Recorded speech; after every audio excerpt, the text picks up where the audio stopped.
Good evening.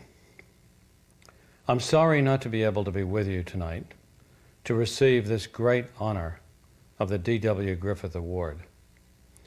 But I'm in London making Eyes Wide Shut with Tom Cruise and Nicole Kidman. And just about this time, I'm probably in the car on the way to the studio, which, as it happens, reminds me of a conversation I had with Steven Spielberg about what was the most difficult and challenging thing about directing a film. And I believe Steven summed it up about as profoundly as you can. He thought the most difficult and challenging thing about directing a film was getting out of the car. I'm sure you all know the feeling.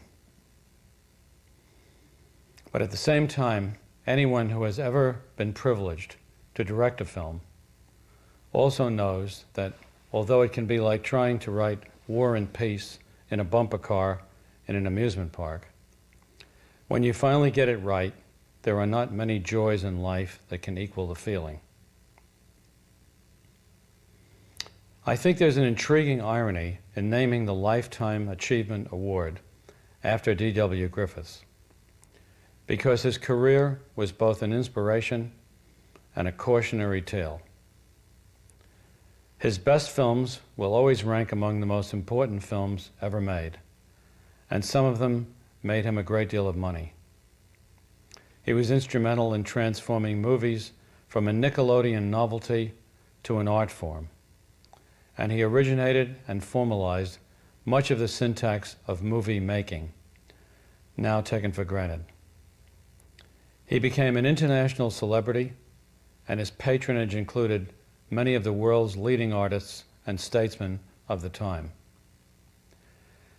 But Griffith was always ready to take tremendous risks in his films and in his business affairs. He was always ready to fly too high. And in the end, the wings of fortune proved for him, like those of Icarus, to be made of nothing more substantial than wax and feathers. And like Icarus, when he flew too close to the sun, they melted.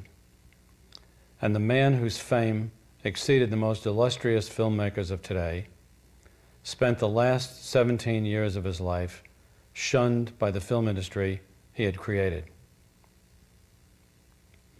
I've compared Griffith's career to the Icarus myth, but at the same time, I've never been certain whether the moral of the Icarus story should only be, as is generally accepted, don't try to fly too high, or whether it might also be thought of as forget the wax and feathers and do a better job on the wings.